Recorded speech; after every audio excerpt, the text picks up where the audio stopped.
Pse zgjoheni vazhdimisht në orën 3 të mëngjesit? 4 arsye shpirtërore që duhet t'i dini.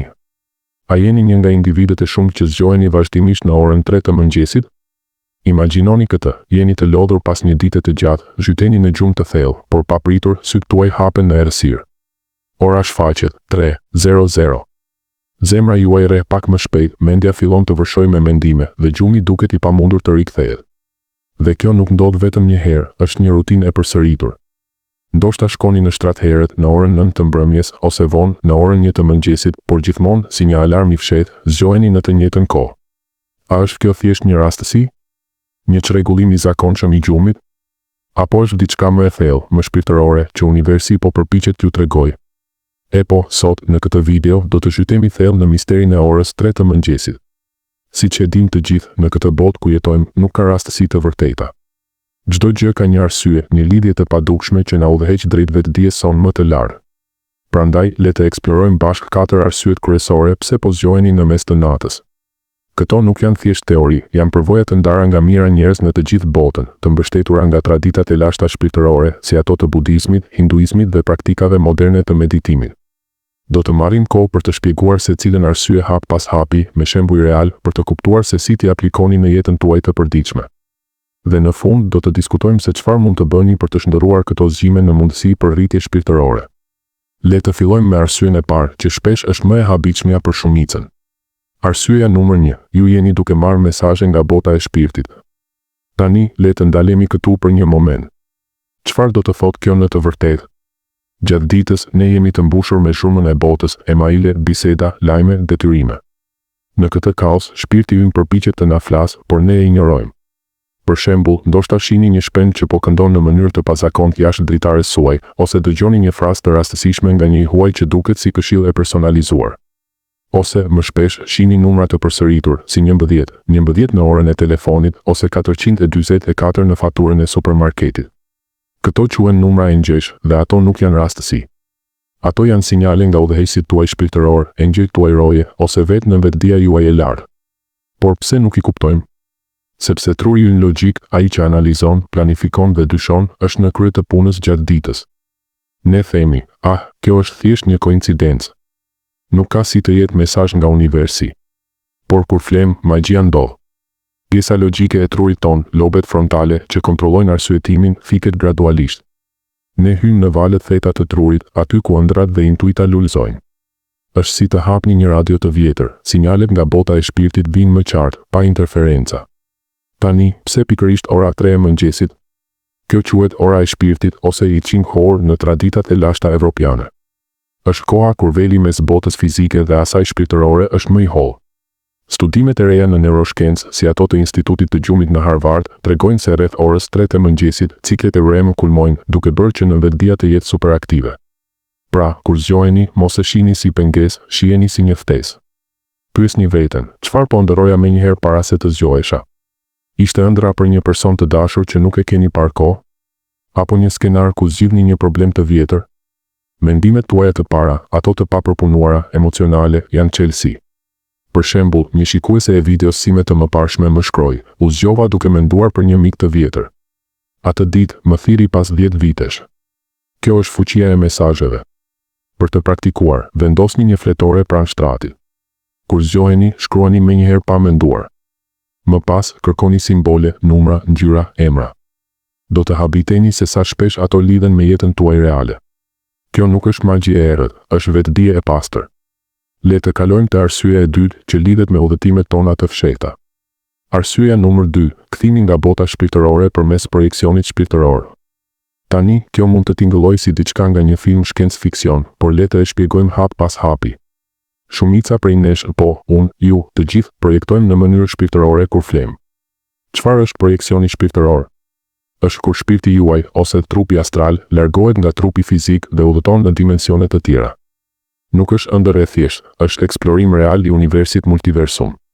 Në traditat e lashta tibetiane, kjo quhet POA ose transferimi i vetdijes. Shpirti juaj shkon të vizitojë vende të largëta, të takojë shpirtra të dashur që kanë kaluar ose të mësojë mësime për jetën tuaj aktuale. Por pse nuk i mbajmë mend? Ka një amnezi të realitetit fizik. Kur trupi juaj fizik është i lidhur me tokën përmes gravitetit dhe peshtës, mendja krijon një barierë për të mos u çorientuar. Është si të ktheheni nga një udhëtim i gjatë jashtë vendit dhe të harroni detajet e hotelit, por ndjenja mbetet. Një nga shenjat më të mëdha të kthimit nga plani shpirtëror është ajo goditje e zakonshme ose jol që ndjeni. Imagjinoni, jeni duke fluturuar lirisht në një dhomë pa kufi, duke parë dritat e yjeve si qytete të gjalla. Pastaj, pa pritur, ndjeni një tërheqje, sikur jeni duke rënë në një rrjedhë. Trupi juaj fizik thith shpirtin mbrapsht dhe zgjoheni me një dridhje të fortë në gjoks ose në këmbë. Kjo ndodh sepse lidhja midis trupit dhe shpirtit nuk është e butë, është si një kthjellë nga një botë tjetër. Unë vetë e kam përjetuar. Një natë zgjova me një jolt kaq të fortë sa mendova se po binin tërmete. Atë ditë kuptova se kisha ndëruar një udhëtim në një mal të lashtë, ku mora një mesazh për të falur një gabim të vjetër. Studimet e Robert Monroe, themeluesi i Institutit të Monroe për eksplorimin e vetdijes, dokumentojnë mira raste të tilla. Për të verifikuar, nëse zgjoheni me një ndjenjë lodhjeje fizike por mendje të qartë ose me një uri të reja që nuk i kishit më parë, kjo është shenjë. Çfarë mund të bëni? Para se të flini, vendosni një qëllim, do të udhëtoj shpirtërisht dhe do ta mbaj mend. Meditimi i thjesht 5 minutësh me frymëmarrje të thellë ndihmon. Me kohë do të kontrolloni kthimin pa jol, një aftësi e fuqishme për rritje. Tani, le të shohim arsyeën e tretë që prek identitetin tonë të brendshëm. Arsyeja numër 3, jeni shumë të lidhur me qenien tuaj fizike. Kjo është një nga arsyet më emocionale, sepse prek frikën tonë më të thellë, humbjen e kontrollit. Siç ndodh gjatë ëndrave të kthjellta ose projeksioneve astrale, gjithçka duket perfekte. Jeni duke fluturuar mbi oqeanin, duke ndjer lirinë absolute ose duke biseduar me një version tuaj më të mençur. Pastaj, pa pritur, e kuptoni, prita, nuk jam më jashtë trupit tim. Ku jam unë i vërteti? Kjo realizim krijon panik të brendshëm. Mendja juaj krijohet një ndjenjë rënjeje, si në ato ëndrat ku bien nga një lartësi dhe pastaj thikë mbrapa në trup me një goditje të fortë. Zgjoheni e djersitur me zemër që rre si daulle. Pse ndodh kjo?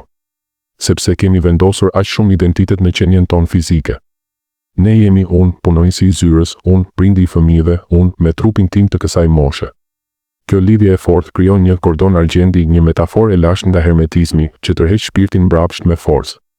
Nëse keni frikë të shkëputeni për një kohë të gjatë, zgjoheni si një alarm sigurie. Pyesni veten, a jeni të fiksuar pas pamjes suaj, statusit social apo rutinës ditore? Kjo frikë pengon rritjen shpirtërore. Shembull real, një klient i imi, një menaxher i zënë, zgjitej çdo natë me jol. Pas disa sesioneve meditimi, kuptoi se frika e tij ishte humbja e kontrollit në punë. Kur filloi të praktikoj lëshimin duke vizualizuar një kordon të lirë, zgjimet u kthyen në ëndra pa frikë. Për ju, provojeni teknikën e skanimit të trupit para gjumit. Relaksohuni pjesë-pjesë duke thënë, unë jam më shumë se trupi im. Me kohë, lidhja bëhet më e butë dhe zgjimet kthehen në paqe. Arsyeja numër 4, ora 3 e mëngjesit është në mes të natës, që do të thotë se energjitë e atyre përreth jush janë në pikën më të ulët. Kjo është arsyeja më pozitive, sepse e shndërron zgjimin në një dhuratë. Meqense se shumica e njerëzve në fushën tuaj vibratore, familja, miqt, kolegët janë në gjumë të thellë, energjitë e tyre nuk ju ndotin. Gjatë ditës, ne absorbojmë emocionet e të tjerëve, stresin e shefit, ankthin e një miku. Kjo krijon një mjegull energjetike që turbullon intuitën tonë, por në orën 3 am, bota është e qetë. Shpirti juaj zgjohet natyrshëm, si një lule që hapet në errësirë. Kjo është koha e qytë të mesnatës në praktikat kineze të feng shuit, kur qia, energjia jetësore, është më e pastër. Ju keni përgjigjet më të qarta për problemet tuaja, pa ndotje nga jashtë. Për shembull, ndoshta po mendoni për një vendim karriere. Në atë heshtje, idetë vijnë si dritë, largohem nga puna toksike ose investoj në hobi im. Është si një sesion privat me vetveten tuaj më të mençur, prandaj, në vend që të luftoni gjumin, meditoni. Uluni në shtrat, mbyllni syt dhe rishikoni problemin. Pyesni, çfarë dua vërtet? Përgjigjja do të vijë e qartë. Një studim nga Universiteti i Kalifornisë tregon se meditimi natën rrit krijim të rinj me 40%. Përdoreni këtë kohë si superfuqi. Përfundim. Ton falënderues dhe thirrës për veprim, duke përfunduar me një pauzë pozitive. Pra, miqtë e mi, këto janë 4 arsyet kryesore pse zgjoheni në orën 3 të mëngjesit: mesazhe nga shpirti, kthim shpirtëror, lidhje e fortë fizike dhe pastërtia energjetike. Nuk janë pengesa, janë porta drejt vetdijes. Tani, ju ftoj të komentoni poshtë, cila arsye ju përshkruan më shumë? A keni përjetuar një jolt ose një mesazh të qartë? Ndajeni historinë tuaj, do të ndihmoni të tjerët. Mos harroni të pëlqeni faqen tonë, abonohuni për më shumë video shpirtërore dhe ndiqni për njoftime. Faleminderit që ndani këtë udhëtim me mua. Gjumë të ëmbël ose zgjime të mençura.